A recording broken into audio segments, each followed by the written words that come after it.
E aí pessoal, tudo bem? Sejam bem-vindos aqui ao Didática Tech. Vamos então a uma introdução à ciência de dados, a Data Science. Esse é um assunto muito amplo que nós poderíamos ficar aqui horas conversando, então a gente vai tentar trazer aqui o mais importante para vocês pegarem os conceitos básicos, para vocês iniciarem o conhecimento de vocês nessa área, certo?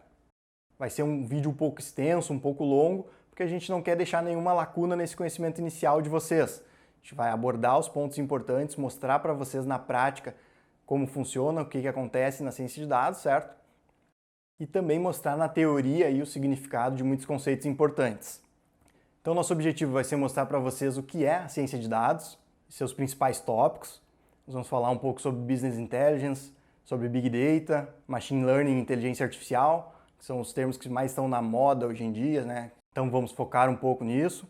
E também vamos para a prática aí com a linguagem R, mostrar para vocês como é simples aplicar ciência de dados na prática. Qualquer um pode fazer isso, tá? Com pouco conhecimento a gente já vai conseguir fazer algumas aplicações bem interessantes. É claro que, como eu falei, a ciência de dados envolve muita coisa, é necessário um tempo de estudo sim para te dominar ela, dominar o machine learning, mas com pouco tempo a gente já consegue fazer algumas aplicações bem interessantes.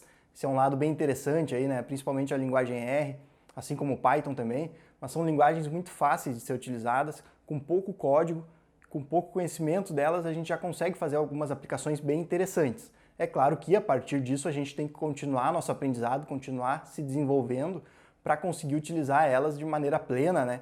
E atingir os melhores resultados possíveis. Mas o início, o começo desse aprendizado, ele é simples sim, então a gente não precisa se assustar aí, né? Não tem aquela coisa de tu começar, não entender, ter dificuldade. Caso tu já tenha tentado aprender e passou por esses problemas, muito provavelmente tem a ver com a forma como estava sendo explicado para ti, ou de repente faltou algum conhecimento básico que não foi bem fundamentado e tu acabou tendo dificuldades com isso, né? Porque realmente é fácil de se aprender, certo? Então a gente foca aqui no canal e te ensinar tudo, tanto a parte teórica quanto a parte prática, para que tu realmente consiga entender tudo que está sendo apresentado e não fique com nenhuma dúvida que lá na frente vai te gerar um problema maior, né, e que pode inclusive te levar a desistir do teu aprendizado. E para provar para vocês aí o quanto é simples realmente botar em prática os conceitos de ciência de dados, a gente vai começar esse vídeo aqui explicando a prática. Então a gente vai direto para o computador aí utilizar a linguagem R e fazer algumas aplicações práticas de ciência de dados, criar alguns modelos de machine learning. Com pouco código a gente vai conseguir fazer isso, mesmo que tu nunca tenha visto nada sobre programação, não conheça nada de linguagem de programação nenhuma, não tem problema nenhum. A linguagem R é bem simples para te aprender do zero. Então a gente vai mostrar um código bem simples também, com poucas linhas, com pouca informação, que tu vai conseguir sim entender ele, para te já ver na prática aí a ciência de dados em ação. E eu vou abordando alguns conceitos com vocês enquanto a gente vai construindo esses códigos e essas análises que a gente vai fazer aqui. E depois, então, dessa análise prática, a gente volta para a teoria. Eu venho com alguns slides aí para mostrar para vocês uma parte mais teórica e a gente entrar a fundo em alguns conceitos, conversar um pouco melhor sobre eles. Mas depois de ter visto a prática, vai fazer todo sentido essa teoria que eu vou estar mostrando para vocês e vocês vão conseguir entender isso de maneira completa, certo? Bom, pessoal, vamos então para a prática aqui da ciência de dados. A gente está utilizando então aqui a linguagem R com RStudio. Só lembrando então que o nosso objetivo aqui não é falar da linguagem R, é sim falar de ciência de dados. Então a gente apenas está utilizando a linguagem R porque ela é muito fácil, muito simples e muito prática, até mesmo para quem nunca viu nenhuma linguagem de programação antes, mesmo que tu não tenha nenhum contato, vai ser bem fácil de entender tudo que a gente está fazendo aqui. Então ela se torna uma excelente ferramenta para fazer essa introdução para a ciência de dados e também é uma ferramenta muito completa. A gente tem muito conteúdo aí à disposição, muito pacote já disponível para ser utilizado para fazer inclusive análises bem complexas, criar modelos sofisticados de machine learning utilizando R. Então ela é uma boa ferramenta para quem está iniciando e para quem também já é um usuário avançado aí, para quem já conhece bastante de ciência de dados. E caso tu queira aí, né, instalar o RStudio e fazer o passo a passo com a gente aqui, é bem tranquilo, bem fácil. A gente só aconselha então que primeiro tu assista aí o nosso vídeo que está indicado, ensinando como fazer o download e a instalação do RStudio e também os primeiros passos aí no RStudio, né, para vocês entenderem um pouco aqui dos comentários, das funções, dos pacotes e conseguirem executar numa boa. É bem tranquilo, esses vídeos são bem curtos, é só o início do nosso curso básico de linguagem R. Então, bem tranquilo, se tu quiser acompanhar, assiste lá as 2, 3 primeiras aulas do curso, que já vai ser suficiente para te executar todo esse script aqui numa boa. Se tu quer só acompanhar, não está tão interessado na linguagem R agora, acompanha aqui, tu vai conseguir entender tudo sem nenhum problema, certo? Então a gente vai primeiro fazer algumas análises no nosso dataset que a gente vai trabalhar e depois vamos partir para uma etapa aqui mais de machine learning, utilizando regressão linear e árvore de decisão, para ver na prática aí a ciência de dados funcionando e como ela é fácil, né? Um dos principais motivos da gente estar começando esse vídeo aqui com a prática é porque a ciência de dados é muito fácil de ser executada e na linguagem R mais ainda. Então vamos aqui para a prática. Aqui eu deixei essa primeira linha comentada, porque se tu já tem esses pacotes aí instalados, tu não precisa fazer essa instalação. Se tu está começando, provavelmente tu não vai ter, então é só executar essa primeira linha aqui que vai ser feita a instalação desses 3 pacotes aqui que a gente vai utilizar inicialmente. Feito isso, a gente pode carregar o pacote ggplot2, que é o primeiro que a gente vai utilizar. E nesse pacote existe aí a função mpg, que na realidade é um dataset. Essa vai ser a nossa base de dados inicial aqui. E utilizando a interrogação mpg, aqui a gente vê os detalhes de uma função, que no caso é o nosso dataset. Então aqui a gente vai ter dados a respeito do consumo de combustível de alguns automóveis aí, certo? Um dataset americano, então tem algumas expressões que não são tão familiares para nós, como por exemplo aqui o consumo que está dado em milhas por galão, mas isso não é nenhum problema para a nossa análise, tá? Se tu quiser ficar à vontade aí para olhar com mais calma esses dados aqui, né? São 234 linhas e 11 variáveis que a gente vai ter nesse dataset. E aqui com a função view a gente pode visualizar ele então no formato de uma tabela, bem simples aí, né? Bem fácil de entender. A gente pode inclusive utilizar a opção filtro aqui e fazer filtragem diretamente na visualização aqui. Realmente o RStudio facilita bastante a nossa utilização. E aqui é interessante a gente perceber, tá? Que esse dataset já está bem organizado. Cada variável aí possui os dados corretos que ela deve possuir. A gente tem uma distribuição bem feita já. E isso não é o normal, tá? Quando a gente começa um projeto de ciência de dados, de business intelligence, normalmente os dados eles ainda ou estão bagunçados ou vêm de fontes diferentes e precisam ser agrupados numa única base de dados. Então, existem vários processos aí de tratamento dos dados que vão ser necessários. Aqui eu trouxe também uma outra base de dados, que é da tabela FIP aqui do Brasil, que a gente utiliza aí no curso de R para Machine Learning, que está disponível aqui no canal também. E aqui a gente tem essa base bruta, então, e vocês podem ver que não está nada trabalhada como aquela outra, né? A gente vai ter aqui apenas a marca, o ano e o combustível do carro, aí, o valor no caso, né? E o restante das informações estão todos aqui na coluna veículo. Pode ver aqui, por exemplo, a cilindrada está aqui, um modelo mais específico do carro. A gente vai ter também a informação, às vezes, se o carro é automático ou não, quantidade de válvulas, a potência do carro. Então, são várias informações que existem aqui dentro que, dessa forma, não são úteis. A gente não consegue fazer nenhum tipo de análise nesses dados aqui se eles estiverem dessa forma. A gente precisa fazer um tratamento aqui e separar esses dados, criar novas variáveis, né, conforme a gente precisa para a nossa análise. Então, se é interessante a gente ter a quantidade de válvulas, a gente cria uma nova variável aqui, o número de válvulas, e extrai essa informação dessa coluna, passa para ela, assim como as cilindradas e assim por diante. A gente faz isso lá no curso de R para Machine Learning. Aqui eu estou mostrando para você só para deixar claro, então, né, que isso aqui já vai ser uma etapa aí importante da ciência de dados, tá? Que é tratar essas informações, fazer a limpeza nos dados, os ajustes nos dados, para que eles fiquem num formato mais parecido com esse aqui, bem organizado, bem formatado, o que vai facilitar muito a análise efetiva dos dados, certo? Como a gente já pode verificar agora aqui, ó, de maneira muito simples, a gente já vai gerar um gráfico interessante aí a respeito desses dados, porque eles estão bem organizados. Então, aqui com a função ggplot, a gente informa para ela o dataset que a gente quer utilizar, no caso MPG, e com a função AES a gente diz quais as informações que estarão no eixo X e no eixo Y, no caso aqui são as cilindradas e o consumo, mais a função que a gente quer utilizar para visualizar os dados efetivamente, que no caso é geom_point, que vai nos trazer um gráfico de dispersão. Então a gente teria várias possibilidades de visualização, né? E com a geom_point, a gente vai visualizar então um gráfico de dispersão. Aqui está ele. E vocês podem perceber já que conforme as cilindradas aumentam, o consumo cai. Ao que tudo indica, existe uma relação nesse sentido. Já é uma primeira informação que a gente consegue obter desses dados, né, com esse simples código aqui. Mas ainda assim é muito pouco, né? Apenas uma informação. Vocês vão ver que de maneira simples, bem simples, a gente já consegue algumas informações bem mais interessantes do que apenas essa, tá? Para fazer isso, vamos fazer só alguns ajustes aqui no dataset para facilitar a nossa vida. Então, a gente vai utilizar aqui o pacote PyLiar para usar a função rename, que faz parte desse pacote, e essa função vai renomear algumas variáveis do nosso dataset. Então, a gente está passando o dataset MPG aqui e dizendo que essas variáveis aqui vão deixar de ter os seus nomes originais e passarão a ter esses nomes aqui, para ficar mais fácil aí o nosso entendimento, tá? Isso aqui é só para facilitar a nossa análise mesmo. Se deixasse o nome original, não teria nenhuma influência, né? Só aqui para facilitar a gente saber quando é marca, cilindradas, consumo, tração, tipo, sem precisar estar analisando lá os detalhes do dataset, né? Ou mesmo tentando lembrar do que se trata. Então, a gente vai fazer isso e salvar numa nova variável, num novo dataset, que é o dataset carros que a gente está criando agora. Poderia ser outro nome, tá? A gente dá o nome que a gente quiser. Então, feito isso, agora a gente tem aqui o dataset carros para utilizar, com 234 observações e 11 variáveis, exatamente igual ao MPG, com exceção dos nomes, né, como a gente pode verificar aqui com a função names. Agora a gente tem aqui cilindradas, marca, tração, tipo e consumo. E vamos então gerar novamente um gráfico agora com esse dataset. Vai ser o mesmo gráfico, porque são as mesmas informações, só que a gente vai utilizar carros, cilindradas e consumo.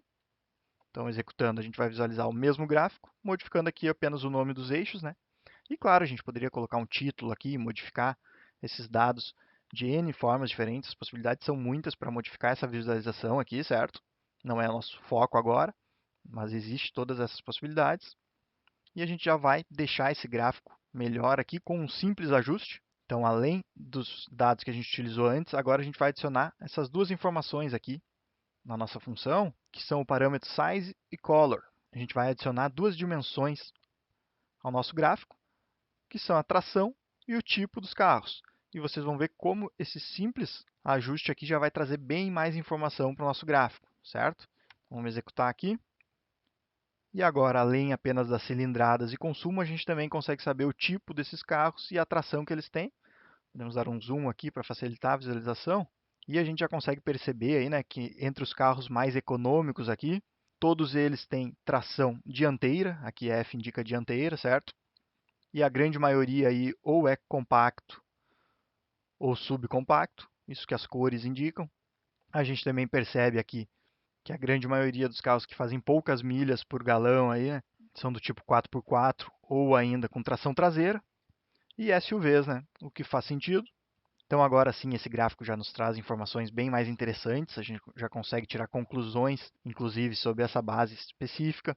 Se fosse uma base muito grande, com muitas informações, a gente poderia inclusive tirar insights aí bem interessantes sobre o trânsito de um determinado país, né, a distribuição dos carros num país, pensando se a gente tivesse aí a quantidade de vendas de carros num país inteiro e assim por diante. Então nós já teríamos informações bem interessantes e bem específicas aqui também, com esse simples gráfico aí, tá? E esse então vai ser um dos principais objetivos aí da ciência de dados, tá? Que é transformar os dados em informação. Então a gente sai de um dataset como esse, ou como aquele outro que eu mostrei para vocês ainda mais bruto, né? Que passa por algumas transformações para chegar num como esse, para a gente conseguir então chegar numa visualização semelhante a essa que já nos traga informação, que já nos possibilite, inclusive, uma tomada de decisão, que é o principal objetivo da ciência de dados, né? O foco da ciência de dados estará sempre na tomada de decisão, em gerar informação relevante que possibilite que, a partir disso, a gente defina o que a gente vai fazer. Então, por exemplo, aí, né, eu tenho uma rede de combustíveis e quero instalar um novo posto na cidade ou numa região. Eu poderia analisar dentre as regiões que eu tenho disponíveis para esse novo posto, qual é que possui a maior concentração aí de carros SUVs, por exemplo. Se eu tenho essa informação, né, eu tenho um indicativo de um local que tem uma grande probabilidade de consumir bastante combustível, e se esse local ainda não estiver saturado, pode ser uma boa alternativa eu instalar um posto lá. Aqui só dando um exemplo básico aí, né, simples, para vocês entenderem claramente que esse é sempre o objetivo, tá? De nada adianta a gente gerar visualizações complexas que chamem atenção e tudo mais, se elas não estiverem trazendo informação e informação útil, informação que nos possibilite tomar decisões importantes baseadas nela, certo? Vamos então partir para uma parte mais específica aí. Aqui a gente fez uma análise mais genérica dos dados, né?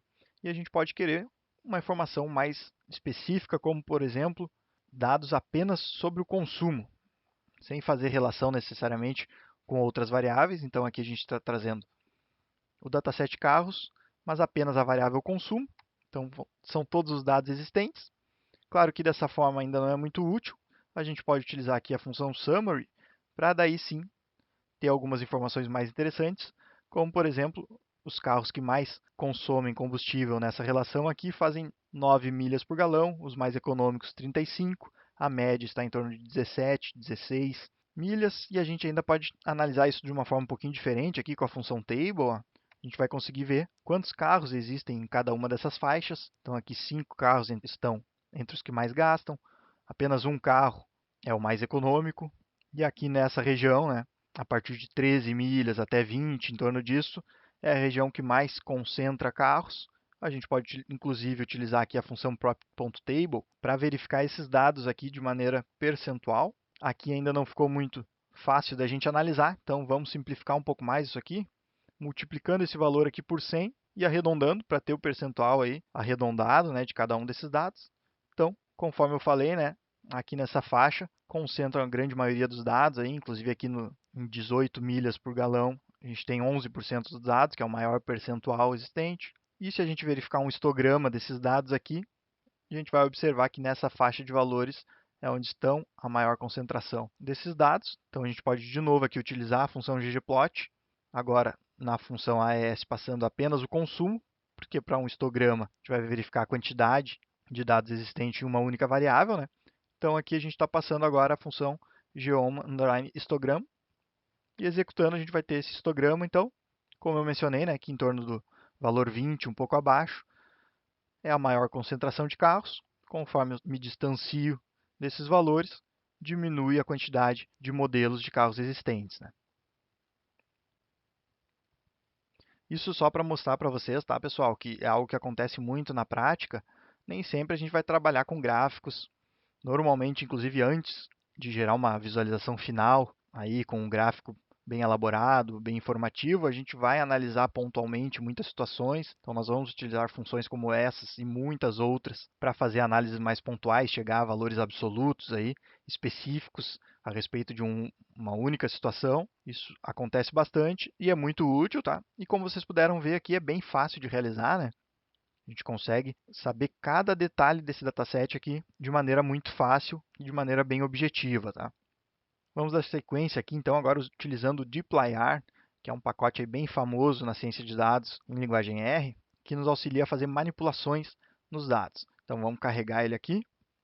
E com ele a gente vai poder utilizar aqui uma notação bem simples, inclusive que lembra um pouco aí a linguagem SQL, para quem está acostumado. A gente vai trazer o nosso dataset aqui, o carros, e utilizando esse sinal aqui, ó, a gente está dizendo que quer fazer uma operação dentro dessa base de dados aqui. Então, aqui no caso, estamos utilizando a função filter, que vai simplesmente fazer um filtro dentro desse dataset na variável consumo, filtrando por valores iguais a 9. É isso que eu estou fazendo aqui. Então, se eu executar, eu vou ter como retorno esse mesmo dataset aqui, mas apenas as linhas onde o consumo é igual a 9. É isso que nos retornou aqui, mas a gente não visualizou dessa forma, né? A gente pode simplesmente inserir essa linha aqui dentro da função view, que a gente vai visualizar então dessa forma mais interessante aqui, né? E a gente já pode perceber que dentre os carros que mais consomem, 4 deles são da Dodge e um é da Jeep, todos com uma alta cilindrada aqui, né? 4.7, todos 4x4, sendo ou SUVs ou picapes. E da mesma forma que a gente fez essa filtragem aqui, nós podemos fazer outras muito mais complexas, inclusive, né? Mas apenas para dar um exemplo para vocês. Então aqui a gente vai fazer a mesma coisa que a gente fez antes, o mesmo filtro, só que modificando ele para menor ou igual a 11. E antes disso, selecionando apenas as colunas marca e consumo. Então a gente não quer trazer todas as variáveis como a gente fez antes. A gente está adicionando uma outra etapa aqui e salvando essa consulta aqui na variável m, que a gente está criando agora, que ainda não existe, como vocês podem verificar aqui. Então, isso só vai ser salvo na m sem nos apresentar nenhum resultado. Então, aqui não temos nenhum resultado, né? E agora, a gente pode, então, visualizar a variável m, que vai nos trazer esse dataset com as marcas e os consumos desses carros que atenderam o requisito aqui de serem menor ou igual a 11. e a gente pode perceber que a Dodge continua com uma grande parte desses dados aqui, né? E seria interessante, de repente, a gente saber, então, cada uma dessas marcas, qual a quantidade de carros que ela tem, para tentar entender, né, a marca que mais consome aí, algo nesse sentido. Não precisar ficar olhando aqui, né, contando uma a uma. A gente ainda poderia utilizar agora diretamente aqui a variável M, tá, que a gente acabou de criar. Agora a gente vai fazer uma operação nessa base de dados aqui e não mais na base inteira, na carros. A gente está passando ela aqui, dizendo que a gente quer agrupar ela pela marca. Então vai ser agrupado aqui pela marca. E estamos utilizando aqui a função tally para trazer a contagem dessas marcas, quantas vezes cada uma está aparecendo na relação. E aqui está o resultado, então, né? A Dodge 12, Chevrolet 3, Ford 3, Jeep 2 e assim por diante. Então a gente já conseguiu fazer aí, né, uma manipulação bem interessante nesse nosso dataset, com poucas linhas aqui de forma bem simples, bem prática. E a gente ainda teria outras, muitas opções, né? Aqui a gente está citando mais uma, que ao invés de trazer a contagem das marcas, a gente pode trazer a média de consumo que cada marca apresenta, aqui através da função summarize e utilizando a função min na variável consumo. Então, se eu executar agora, a gente percebe que então a Jeep é a marca com pior consumo, mas isso se dá pelo fato que ela só aparece duas vezes. Então aqui, né, eu vou ter um carro com 9 e outro com 11, a média vai dar 10. E a Dodge, por mais que tenha muitos carros com 9 e muitos com 11, por ter mais alguns com 11, a média sobe um pouco, fica 10,3. E a Jeep fica na pior posição nessa nossa análise aqui, né? Bom, pessoal, tudo isso que a gente já fez aqui até agora, tá? Faz parte da ciência de dados, dos processos de ciência de dados, mas muita gente conhece aí por BI, tá? Business Intelligence, que faz parte da ciência de dados. Depois aí na etapa teórica a gente vai ver melhor aí essa diferença entre Business Intelligence e ciência de dados. Esses dois termos não significam exatamente a mesma coisa, mas têm o mesmo objetivo, que é a tomada de decisão. E tudo que a gente fez aqui também acontece no Business Intelligence, tá? Porque são análises do passado, são análises do que já aconteceu e a gente está apenas trazendo conclusões disso, né? Apenas demonstrando como esse relacionamento dos dados existe. E quando a gente fala de ciência de dados atualmente, normalmente isso vai estar associado também a machine learning, a inteligência artificial, a tentar, além de mostrar o que aconteceu no passado, que faz parte da ciência de dados, mostrar também o que deve acontecer no futuro com base nesses dados. E é aí que entra então o machine learning, que é o que a gente vai ver agora aqui através da regressão linear e da árvore de decisão, que são dois algoritmos de machine learning que estão à disposição aí para utilização.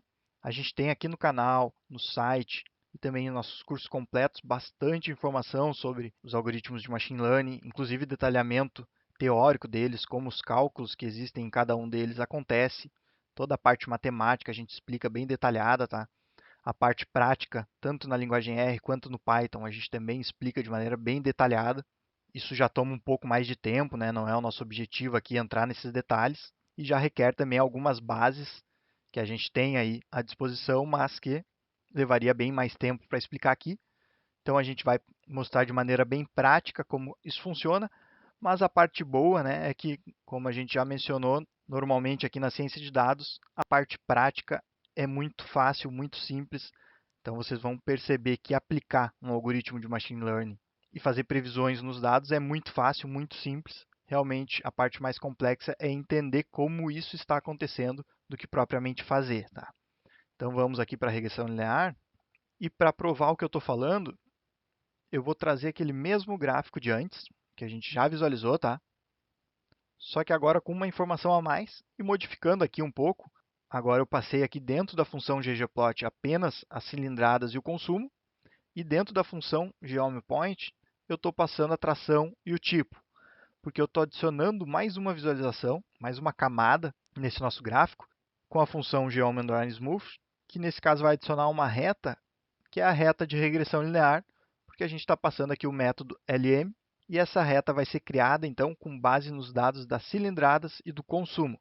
Por isso que eu deixei ela aqui na ggplot, porque tudo que estiver dentro aqui da função ggplot vai ser utilizado em todas as visualizações. E o que está dentro da visualização é específico dessa. Então, por isso a gente fez essa separação aqui, para que a regressão linear não considere a tração e o tipo. E se eu executar isso aqui, tá? Com essa simples modificação aí, vocês vão perceber agora aqui que a gente adicionou uma reta de regressão linear ao nosso gráfico, que demonstra então a relação desses dados. Como eu tinha comentado, né, claramente existe uma relação aqui que demonstra que quando as cilindradas aumentam, o consumo diminui, e é isso que a nossa regressão linear está fazendo aqui. E essa reta aqui é que melhor representa essa relação, é isso que a regressão linear vai fazer. E a gente já vai ver um pouco ela com mais calma, então, para entender melhor o que acontece e como isso acontece. Então, vamos criar aqui uns dados aleatórios aí para entender bem a regressão linear. Aqui a gente vai criar uma variável com o nome de peso, que vai receber alguns valores, como se fossem pesos de algumas pessoas, e a variável altura, com as respectivas alturas. Então, vamos ter duas variáveis, e a gente pode ver a relação desses dados com a função plot, que vai gerar um gráfico assim como a ggplot, só que bem mais simples. Essa é a função básica aí do R para gráficos. Só que utilizando as duas sem nenhum ajuste, a ggplot acaba nos dando um acabamento melhor já, certo? E tendo esses dados, a gente pode então gerar uma regressão linear a partir deles, tentando ver aí como a altura se relaciona de acordo com o peso. Então, aqui a função LM que vai fazer isso. E como resultado da função LM, a gente tem o coeficiente linear e o coeficiente angular, que são os componentes aí na nossa reta, certo? O coeficiente linear está aqui isolado, indicando o ponto onde a reta cruza o eixo y, né, que é quando x é igual a zero, e o coeficiente angular multiplicando x, indicando então a inclinação da reta. Com esses dois valores, a gente tem já a reta criada, e se a gente inserir essa reta nesse gráfico aqui, a gente vai ter aquela mesma visualização que a gente teve antes, mas de uma forma mais simples aí, né? E com a função abline a gente pode fazer isso. Então, estamos passando aqui o coeficiente linear e o coeficiente angular, inserindo então uma reta aqui ao nosso gráfico, e essa é a melhor reta aí que se ajusta a esses dados, né? E claro, a gente não precisa ficar escrevendo números na mão aqui, né? A gente pode simplesmente, dentro da função abline, passar a função LM e fazer na hora aqui a regressão. O resultado que a gente vai ter é o mesmo. E a gente pode também utilizar então o ggplot para fazer isso. Aqui a gente só está dizendo que a gente está utilizando o parâmetro mapping, porque a gente não está utilizando um data frame. Vocês podem ver aqui que o peso e a altura estão em variáveis independentes, que são vetores, não são data frames. Por isso a gente está utilizando o parâmetro mapping aqui, indicando o peso e a altura, utilizando o gráfico de dispersão e inserindo também o método LM para inserir a reta de regressão. Então, né, da mesma forma que a gente fez antes, aqui está exatamente a mesma reta, com um acabamento um pouco melhor aí, né, mais agradável para a gente visualizar. E algo que vai nos ajudar, então, a entender a regressão linear aí, é compreender o coeficiente de determinação R2, que é uma das formas da gente avaliar essa nossa reta. Afinal de contas, como é que eu sei dizer se a reta que eu estou utilizando é boa ou não, né? Como eu chego a um valor que me indica isso? E o coeficiente de determinação R2 vai fazer isso comparando a reta de regressão com a reta média. Então, agora aqui nós vamos adicionar a esse mesmo gráfico a reta média dos dados. Então, para isso, a gente está utilizando aqui o mesmo código, certo? Só indicando aqui o parâmetro SE como false, para tirar aquela borda que a gente tem ao lado da reta. Indicando agora a função g_hline, que vai criar linhas horizontais no nosso gráfico, que é o que a gente quer, dizendo que essa linha deve passar pelo eixo y no ponto igual à média das alturas. Então, é isso que a gente está fazendo. O gráfico não foi exibido porque a gente salvou isso dentro da variável retas que a gente acabou de criar. E agora, se a gente executar a variável retas, a gente então vai visualizar o gráfico. Aqui está a nossa regressão linear e aqui a reta média, que não tem nenhuma inclinação, né? E passa pelo eixo y exatamente na média dos valores do eixo y. E se a gente verificar aqui, né, a média da altura, 1,6. Então, esse valor aqui é 1,6, o que indica que para qualquer valor de x, para qualquer peso que eu tenha, a reta média vai indicar que a altura da pessoa é 1,6. Ela está ignorando, na realidade, né, os valores de x. Se a gente analisar aqui a equação, é isso que está acontecendo, né? O m, que é o coeficiente angular, é igual a zero. Ou seja, para qualquer x, o valor de y vai ser sempre igual a b, que no caso é 1,6. Então, vão ser calculadas as distâncias entre a média e o valor real, e a gente pode visualizar isso adicionando aqui mais uma função geom nesse nosso plot. Só a gente não precisa fazer tudo novamente, porque a gente já colocou essa função aqui com esses 3 geoms dentro da variável reta. Então, agora a gente só vai adicionar mais uma, que é a geom_segment. Então, ela vai utilizar tudo que a gente fez aqui e vai inserir ainda mais um segmento de reta, tá? E esse segmento de reta vai ir do ponto real, da altura da pessoa, até a média da altura que foi calculada e vai estar em vermelho aí no gráfico. Então, vamos executar aqui. E agora aqui, né, a gente tem essa distância, então, do valor real para o valor médio, e o coeficiente de determinação R2 vai utilizar a soma dessas distâncias aqui ao quadrado para comparar com as somas das distâncias da reta de regressão para os valores reais. Então, esses valores que estão em vermelhos aqui vão ser elevados ao quadrado e somados para chegar num valor que vai ser comparado a esse outro valor aqui que a gente vai visualizar agora, em vermelho também, utilizando a função predict aqui para prever os valores através da regressão linear, que agora representam a distância entre o ponto real e o ponto previsto pela reta de regressão linear, certo? E a gente já pode perceber aqui que essas distâncias que estão em vermelho agora são bem menores do que as distâncias que a gente tinha antes, o que já nos indica que a reta de regressão linear se adequa melhor a esses dados do que a reta média, o que era possível de se ver sem nenhuma análise aqui, mas é isso que é feito e a gente precisa avaliar de alguma forma precisa, e essa é uma das maneiras que a gente tem de fazer isso. Então, aqui está o cálculo do R2, ok? Não preciso se ater nesse detalhe, caso queiram, a gente tem vídeos explicando com calma isso, mas então, como eu falei, né, os valores são elevados ao quadrado e somados, tanto nos erros da reta média quanto nos erros da regressão linear, e depois disso vai ser diminuído a soma dos erros da reta média, da soma dos erros da regressão linear e dividido pelo valor da soma dos erros da reta média. Então, se a gente executar isso aqui, a gente vai chegar a um valor final de R2, que nesse caso é 90,09%. Isso significa dizer, então, né, que a reta de regressão linear, que pode ser representada aí pela equação y igual a 1,2 mais 0,007 vezes x, ela é 90,09% melhor do que a reta média para expressar a relação entre o peso dessas pessoas e as suas alturas. E aqui a gente fez esse passo a passo aí com você só para tentar deixar bem claro o entendimento da regressão linear de uma forma rápida, né?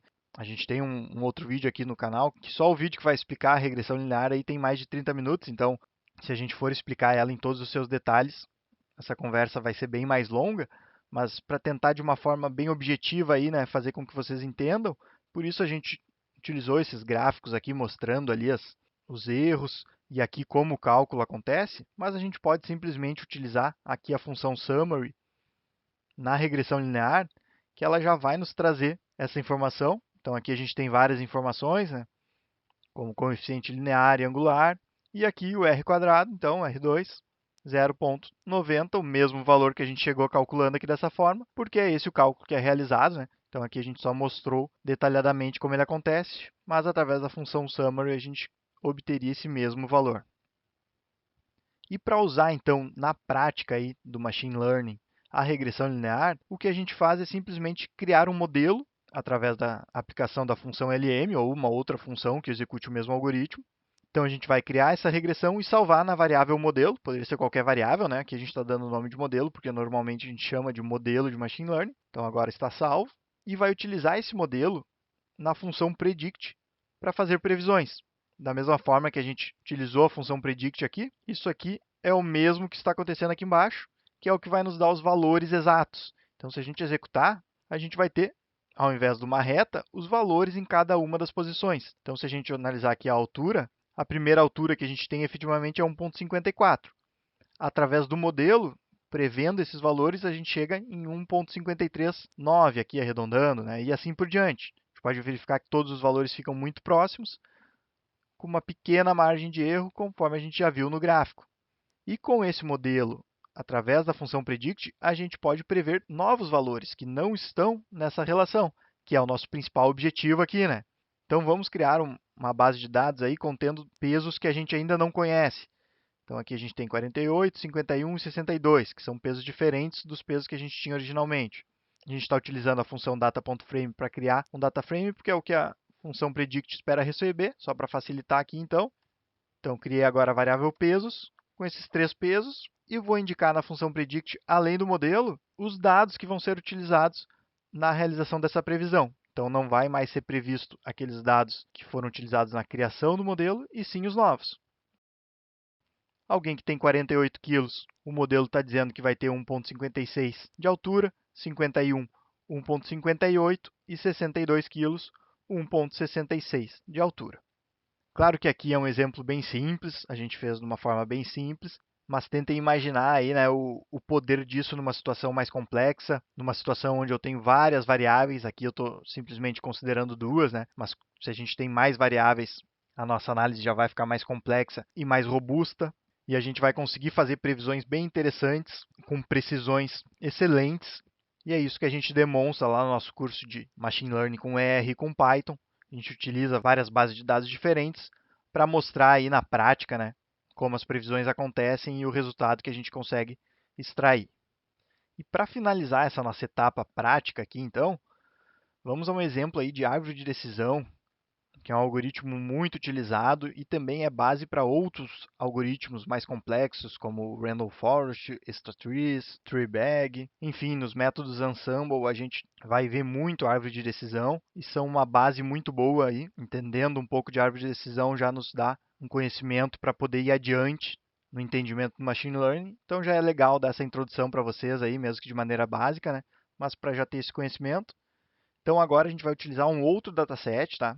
Podemos, inclusive, zerar aqui a nossa base. No momento não temos mais nenhuma variável agora aqui à nossa disposição. Vamos ter, inclusive, uma mensagem de erro aqui, ó, se a gente tentar executar, porque nem a variável modelo nem a pesos existe mais na seção. Agora a gente vai utilizar o dataset iris. Então, aqui com a função str, a gente pode ter um detalhamento sobre o dataset. Ele vai ter essas 4 variáveis preditoras aqui, referentes às sépalas e às pétalas de algumas plantas. E aqui a variável target, que é a variável que a gente quer prever, né? Que é a espécie dessas plantas, variando em 3 níveis, então. Vamos visualizar aqui ele. Aqui, né, a gente vai ter a opção setosa, versicolor e virgínica. Então, essas 3 espécies aí que vão ser previstas com base nesses dados aqui referentes a cada uma dessas plantas, certo?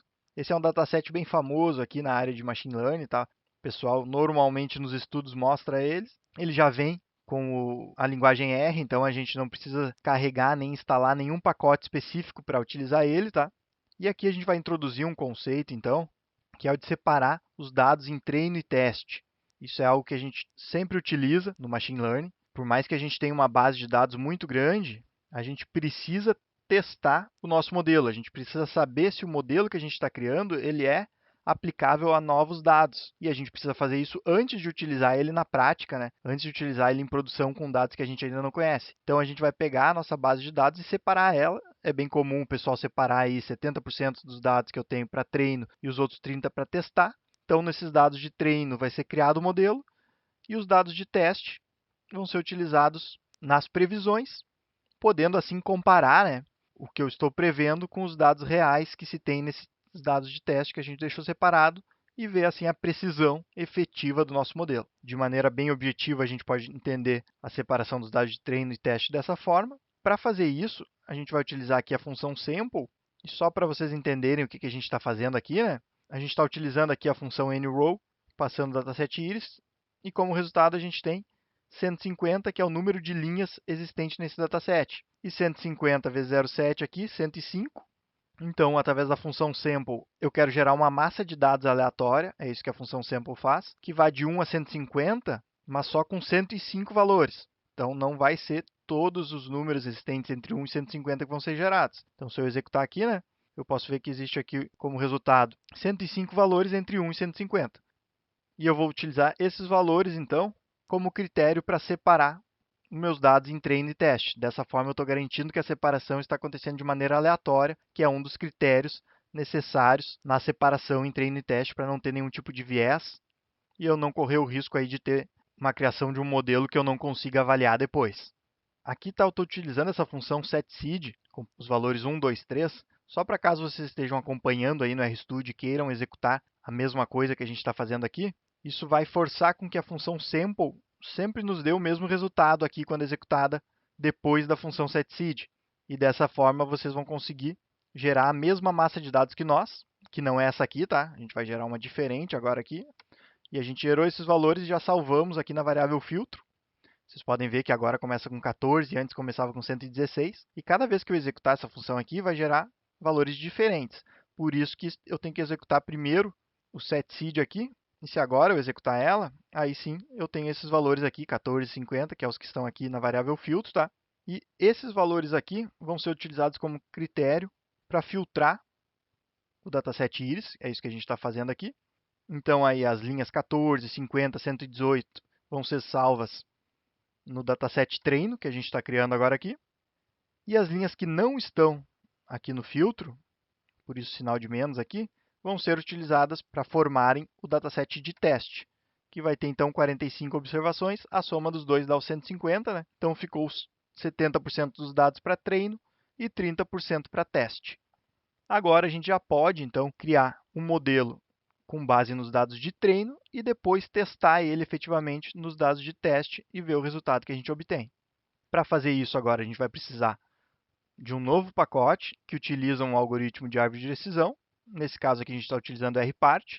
Então, da mesma forma que antes, caso tu esteja acompanhando, aí tem que instalar. Então, tira aqui e instala o pacote. Como eu já tenho, basta carregar o pacote rpart. E eu posso, então, utilizar a função rpart, dizendo que eu quero prever a variável espécies em função de todas as variáveis, isso significa o ponto aqui, que estão no dataset treino.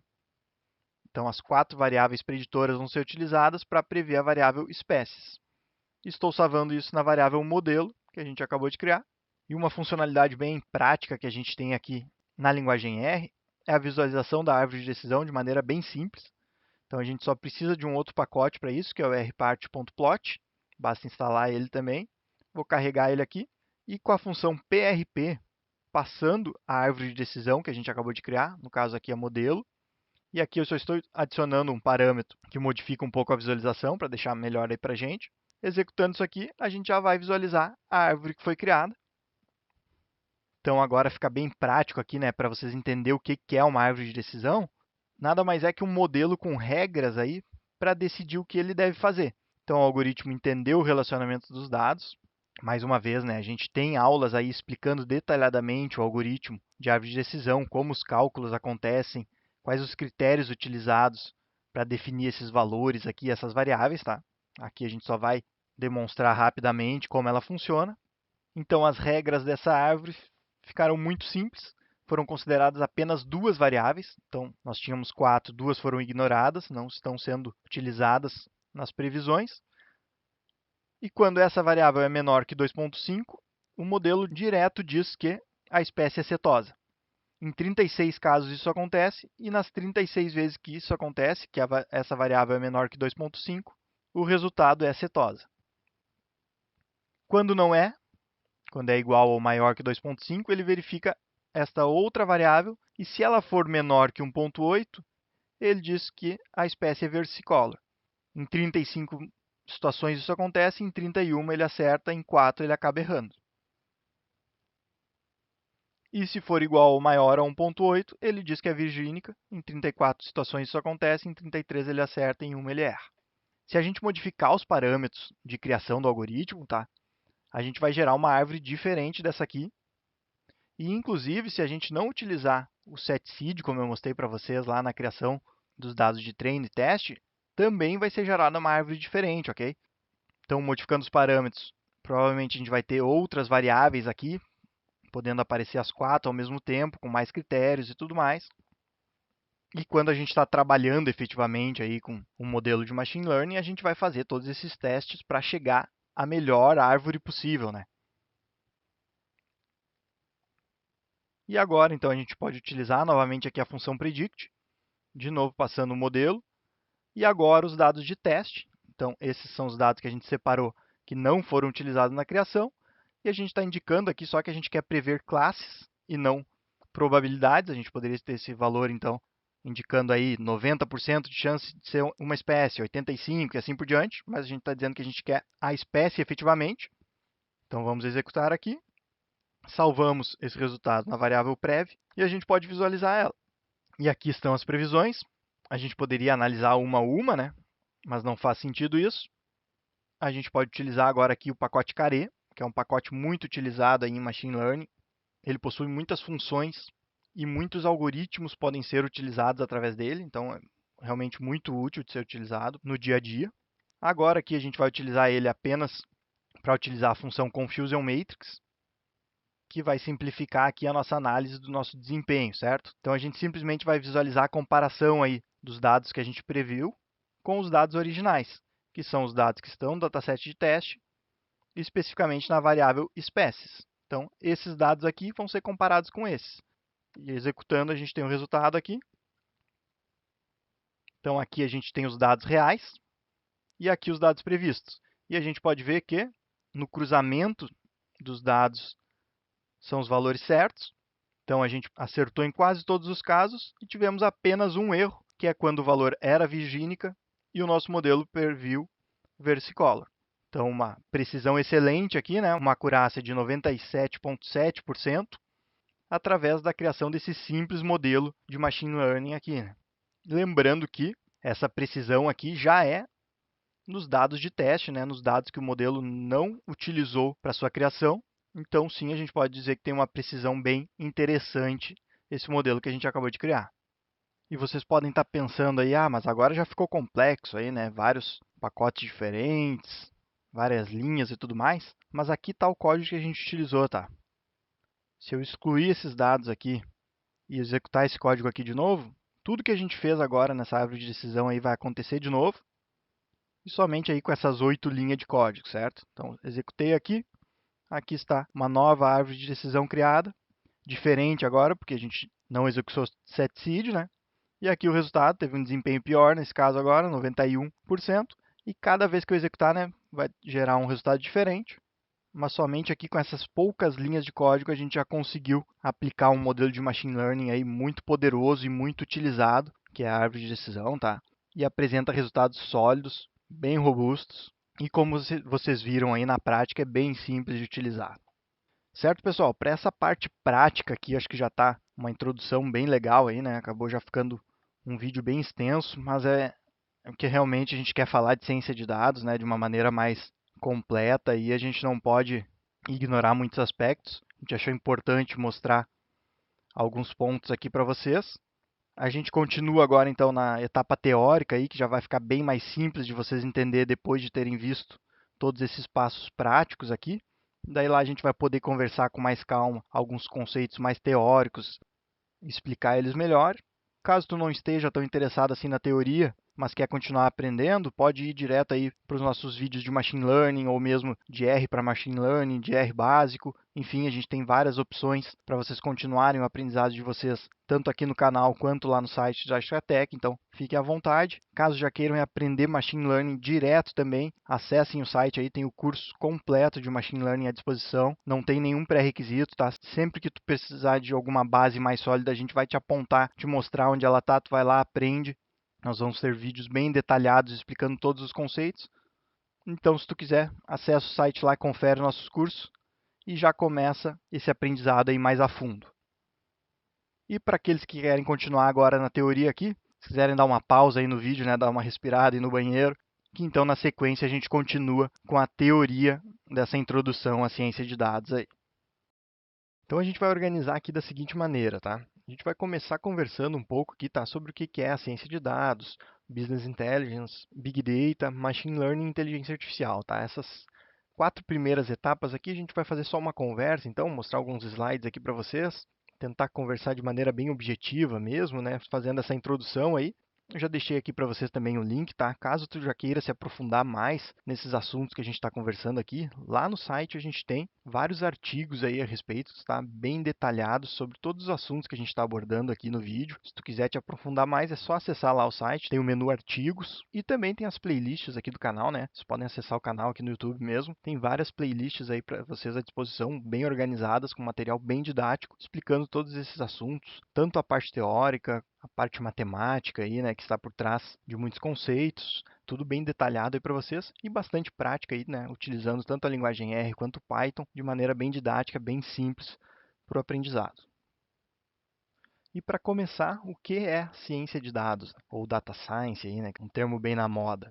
Bom, de maneira muito simples, a ciência de dados ela vai ser uma área responsável por transformar dados em informação. Basicamente, esse é o principal objetivo dela, tá? Os dados brutos e soltos, eles não têm muito valor. Se tu simplesmente soltar dados aí, né, dados sobre uma compra que tu fez, dados sobre uma viagem, se tu tem um filho, enfim, essas informações soltas, elas não trazem muita informação, né? Elas precisam ser agrupadas, somadas com outras, para aí sim a gente poder chegar a alguma conclusão, né? Poder sim fazer alguma análise mais profunda.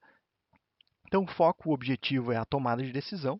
Quando a gente falar de ciência de dados, normalmente, né, espera-se que isso esteja atrelado à tomada de decisão. Não tem muito sentido a gente simplesmente analisar dados por analisar. Claro que quando a gente está estudando, né, a gente está aprendendo, a gente faz muito isso. E mesmo nas empresas, né, muitas vezes vai se analisar dados, sim, para se conhecer o mercado, se conhecer o ambiente, até mesmo a própria empresa se conhecer, né? Muitas vezes as empresas acabam não se conhecendo por completo, é comum isso, então a análise de dados ajuda muito nisso. Mas em última instância, o que se busca é a tomada de decisão, né? Tomar uma decisão mais acertada aí, e isso baseada em dados. Outro termo aí que está bem na moda, né? A Data-Driven Decision, que é uma empresa guiada por dados, né? Não se pode mais tomar decisões baseado no achismo, na opinião ou no que deu certo no passado. Hoje em dia, né? Esse tipo de empresa é bem provável que não dure mais, né?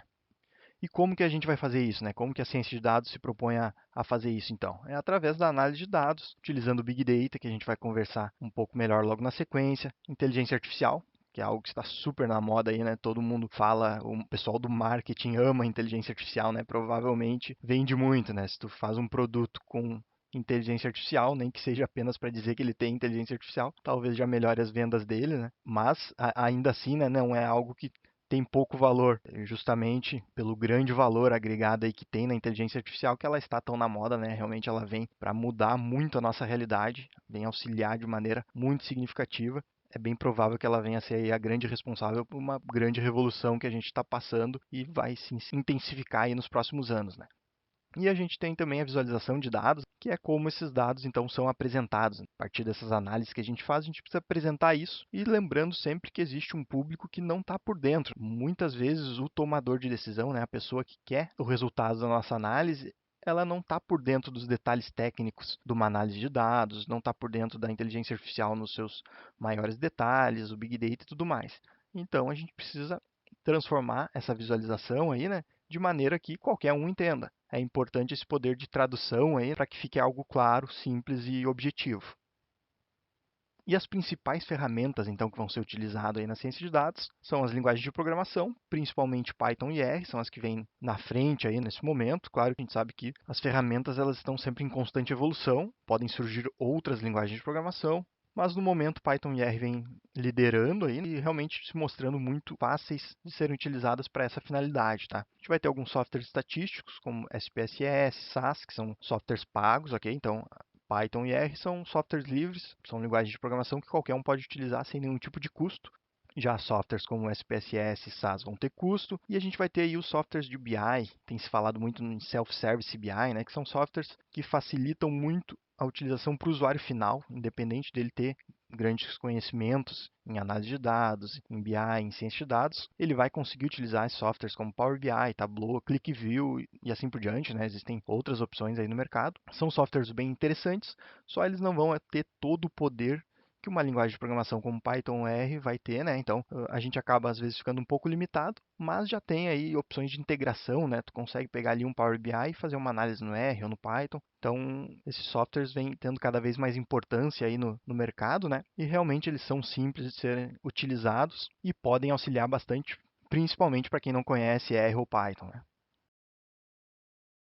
E aqui uma outra face da ciência de dados aí que não pode de maneira nenhuma ser ignorada e que às vezes a gente acaba deixando de enxergar um pouco, é o conhecimento e entendimento do negócio. É muito importante entender, tá, que a ciência de dados não é uma área da TI aí, né? Não é apenas um setor de tecnologia da informação da empresa aí que existe por conta da TI e tudo mais. Não, a ciência de dados existe em função do negócio da empresa, né? E o conhecimento e entendimento do que esses dados representam é sempre muito importante, tá? É fundamental a gente conhecer os produtos e serviços que a gente está trabalhando, qual o planejamento estratégico que se tem em função disso, os indicadores que são utilizados e o mercado como um todo, né? Como que o mercado em torno desses dados que a gente está analisando, como ele existe.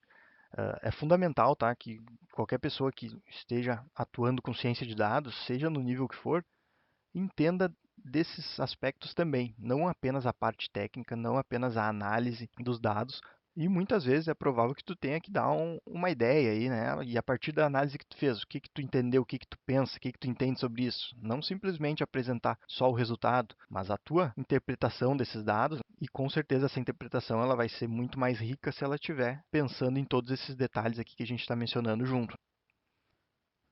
Dando sequência, então vamos conversar um pouco agora sobre o BI, Business Intelligence, que está cada dia mais conhecido aí, né? Um pouco atrasado ainda aqui no Brasil. Muitas empresas hoje em dia que estão implementando ou finalizando as suas implementações de BI, né? E a gente já está aí chegando com a ciência de dados com processos diferentes dos que a gente tinha no BI tradicional, aí já deixando um pouco atrasadas as empresas e as organizações. Então, é importante que a gente conheça o BI, saiba como ele funciona e saiba principalmente aí a diferença, né, do Business Intelligence para a ciência de dados. Quando a gente fala esses dois termos, eles não são a mesma coisa. Mas então aí para entender de forma objetiva o que é o tal do BI, né? A gente basicamente vai ter um objetivo, que é a nossa visualização final aí, um dashboard ou uma simples resposta, como sim ou não, para aquela mesma tomada de decisão que a gente viu lá na ciência de dados, né? E para atingir esse objetivo, a gente tem um caminho que a gente precisa percorrer, que aqui a gente começa pelo levantamento de requisitos, que é onde a gente vai verificar se a gente tem os dados que a gente precisa para trazer as respostas que a gente quer.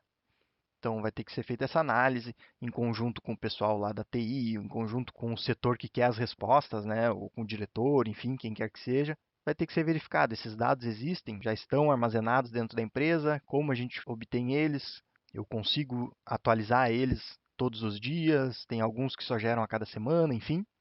E sabendo isso, a gente pode partir então para o projeto do Data Warehouse, que é o banco de dados específico para análise. Normalmente as empresas têm seus bancos de dados, né, mas são os bancos de dados do dia a dia, os bancos de dados transacionais que são utilizados no objetivo final da empresa aí, né?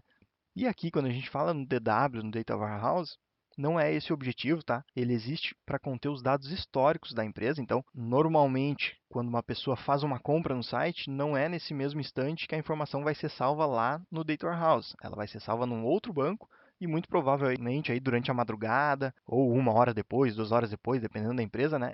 Essa informação vai ser atualizada para chegar então no Data Warehouse, né, que foi projetado com a finalidade específica de análise. Então ele é organizado de uma forma diferente. Aqui tem o símbolo de uma estrela, né? A metodologia que é mais utilizada é o Star Schema, que é o esquema estrela aí, né, onde vai ter uma tabela fato e tabelas dimensões que estão aqui nas pontas. Então, a partir do momento que eu tenho esse banco de dados feito exclusivamente para essa finalidade de consulta, que ele vai ser muito mais rápido para responder às consultas de análise que vão ser feitas, ele não vai impactar lá no banco que o cliente final está acessando, né? Então não vai ter nenhum prejuízo de desempenho para o cliente final, que é muito importante. A gente pode partir para a etapa de ETL, que é a extração dos dados, porque se eu tenho um outro banco aqui, quer dizer que eu preciso tirar a informação do meu banco original, o banco onde as transações estão acontecendo, transformar isso de maneira a deixar no padrão único que eu vou ter no Data Warehouse e então carregar nele. Existem várias formas de fazer isso. Pode simplesmente utilizar a linguagem de programação como Python ou R até mesmo para realizar esse processo, se for o caso, tá? O importante é tu entender que o dado ele precisa sair de onde ele está. Então imagine, né, o site do teu banco aí que tem todos os dados dos teus gastos com cartão de crédito. Tu precisa fazer um ETL do teu banco para o teu computador. Então tu simplesmente vai acessar o site do teu banco, vai fazer o download desses arquivos PDF, por exemplo, vai transformar eles, vai copiar eles para uma planilha do Excel e salvar então numa pasta do teu computador, esse foi o teu processo de ETL. É isso que é feito, né? Claro que de uma maneira automatizada, se respeitando vários critérios que são criados para manter a integridade dos dados e tudo mais. E isso na prática é a primeira etapa que vai acontecer no processo, que a gente botou a modelagem do DW primeiro, porque antes de fazer o ETL, esse Data Warehouse precisa estar projetado, precisa estar pronto já, configurado para receber os dados. Mas quando o processo for acontecer na prática, primeiro os dados serão extraídos e carregados no DW para depois serem consultados aqui, né, através dos cubos e as análises acontecerem.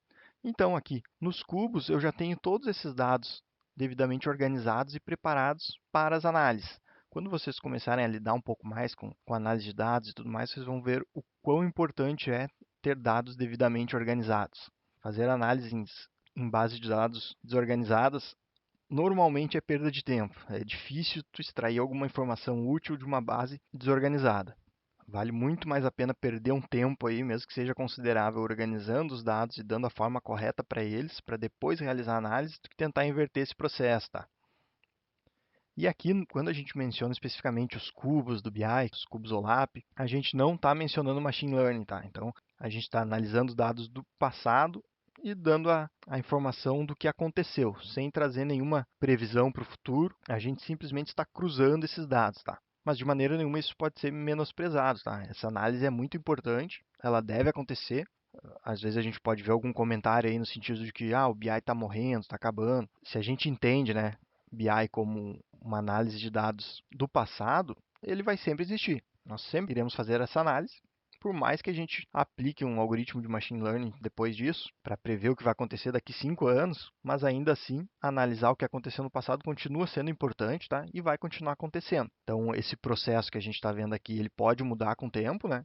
Afinal de contas, novas tecnologias vão surgir e tudo mais, mas a essência do que a gente está conversando aqui, isso vai continuar e o conhecimento sobre o passado vai continuar sendo importante, né? Então, feita a análise aí, né, realizado o cruzamento dos dados, chegou a hora de apresentar os resultados, que como eu falei, pode ser uma simples resposta sim ou não, compra ou vende, algo nesse sentido, ou um dashboard complexo aí, né, com 5, 6 gráficos, um mapa de calor, enfim, várias visualizações diferentes numa só, né, trazendo informações de áreas distintas, de setores diferentes, desde que isso tudo tenha um sentido para quem está sendo apresentado, né? Lembrando que em muitos casos é alguém que não é da área técnica, né? Que não vai entender jargões técnicos e assim por diante, então precisa ser algo traduzido, simples e de fácil compreensão, né?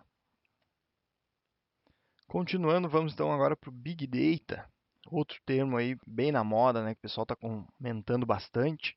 E afinal de contas, do que se trata? Já vi gente falando aí nos 48 Vs do Big Data e coisas desse tipo. Então vamos entender e simplificar essa história de Big Data.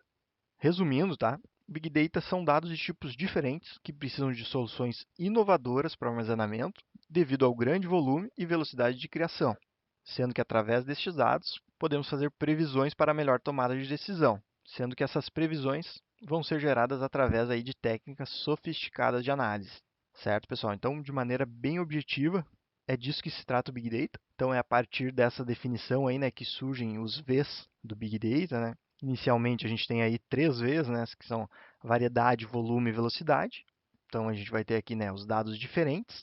Isso é a variedade de dados. A gente pode ter um vídeo, pode ter um arquivo de áudio, pode ter um arquivo de texto, pode ter um arquivo num banco de dados aí, né, todo organizado, como a gente vê numa planilha de Excel, né, cada coluna em seu devido lugar, cada linha registrando uma informação.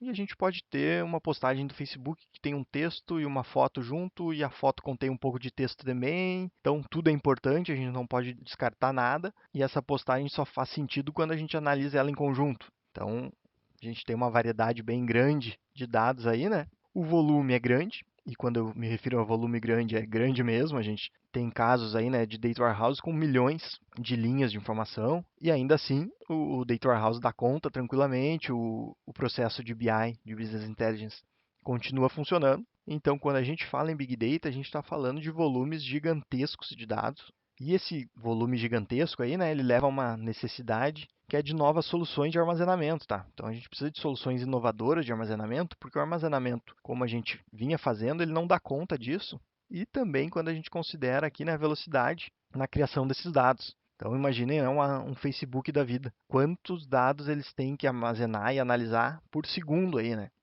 Então aí em muitos casos a gente vai ter gigabytes aí sendo gerados por segundo, né? Então por isso que acaba sendo uma quantidade muito grande. Em um dia esse valor sobe muito e amanhã de novo e assim por diante. Então por isso, né, a gente precisa de soluções inovadoras de armazenamento quando a gente fala de Big Data.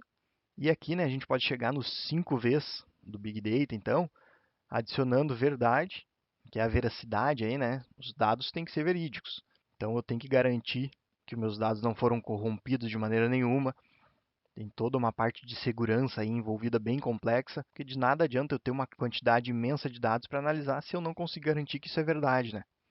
E aqui, né, a gente tem por último a questão do valor, que às vezes pode ser um pouco relativa, porque talvez hoje eu analiso uma massa de dados aí gigante e entendo que essa análise não me gerou nenhum insight, não me trouxe nenhum valor. Mas de repente a minha análise que não foi boa, né? Então é um pouco mais complexa essa definição aqui, né? Se existe valor ou não. Mas normalmente, né, vai ser mais objetivo isso, a gente vai saber dizer se um dado tem valor ou não. Então, normalmente nas definições de Big Data aí, né, o valor ele vai estar associado, até porque para a gente fazer uma previsão para melhor tomada de decisão, esses dados têm que ter gerado algum valor, né? Senão isso não vai acontecer. Seguindo aqui, então, vamos conversar agora um pouco sobre Machine Learning e Inteligência Artificial, para dizer aí que é quase a cereja do bolo dessa nossa conversa aqui até esse momento, né? Por enquanto a gente falou um pouco aí numa parte mais, não vou dizer histórica, porque ainda é bem atual de BI, né? Ainda acontece muito e é muito interessante, tá? Vale muito a pena aprender sobre Business Intelligence também. Ele faz parte da ciência de dados, né? Não tem como a gente falar em ciência de dados sem falar de BI, sem falar de Business Intelligence.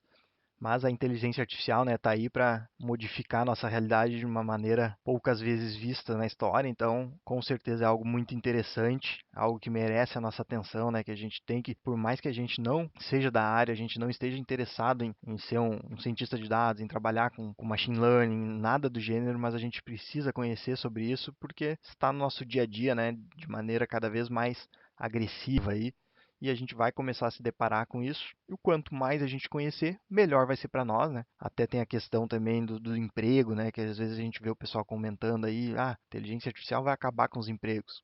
Eu não acredito nisso de maneira nenhuma, né?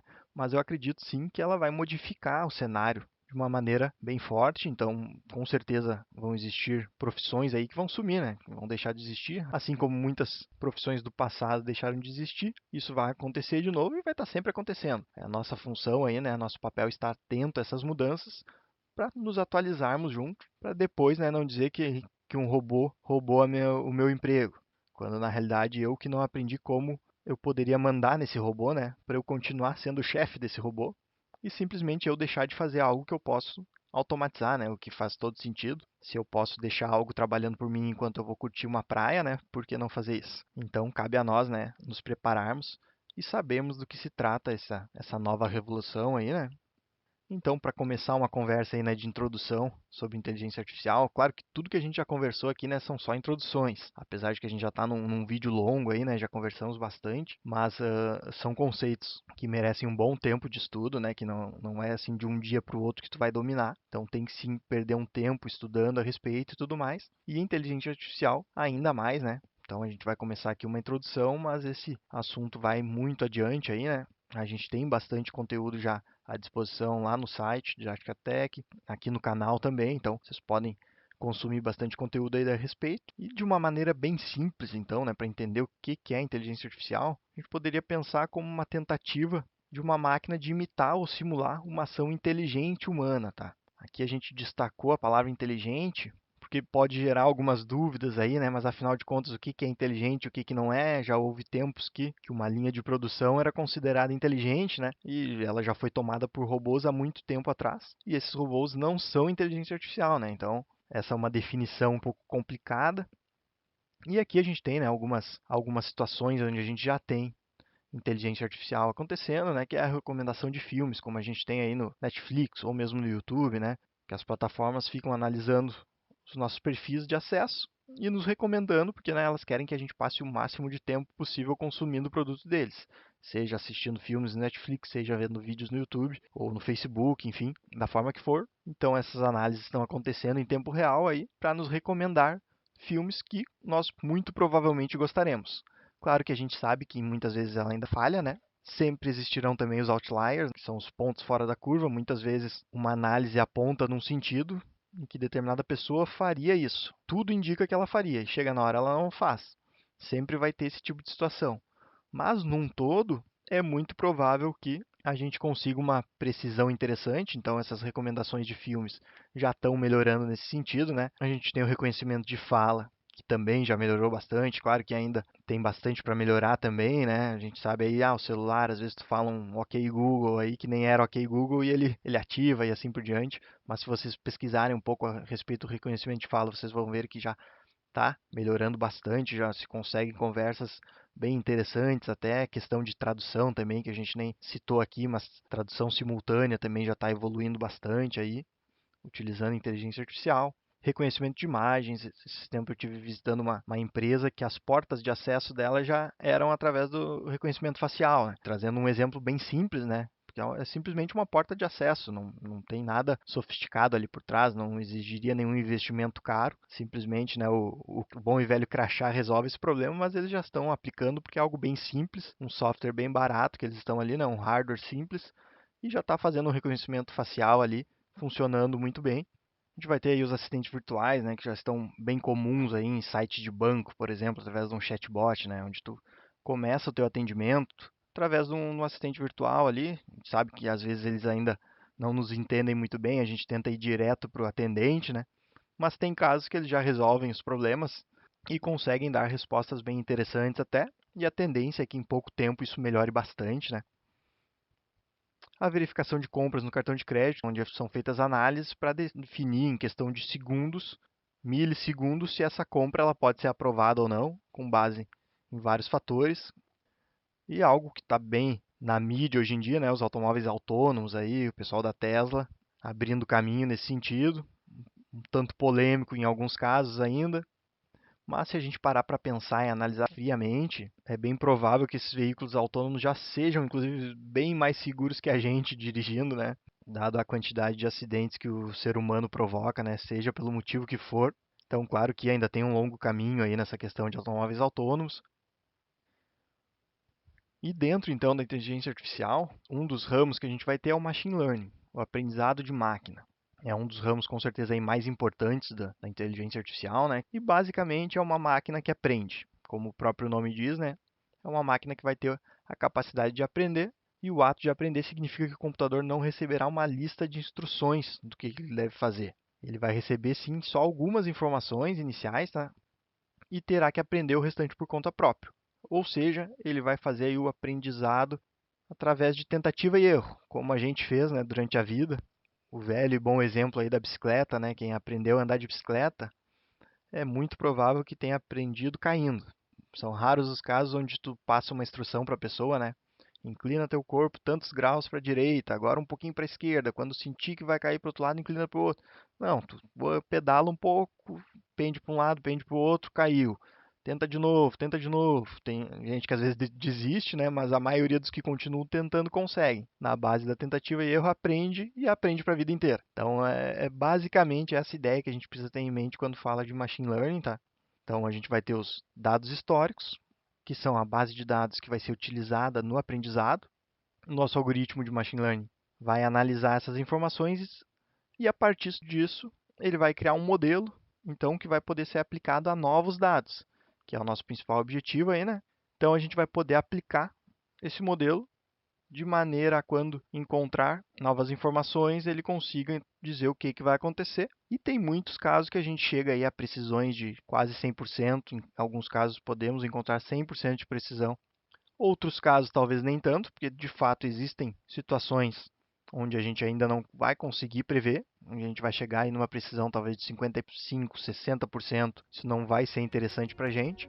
Mas normalmente quando a gente tem uma quantidade grande de dados históricos, variáveis significativas, isso vai ser suficiente para a gente chegar a resultados bem interessantes.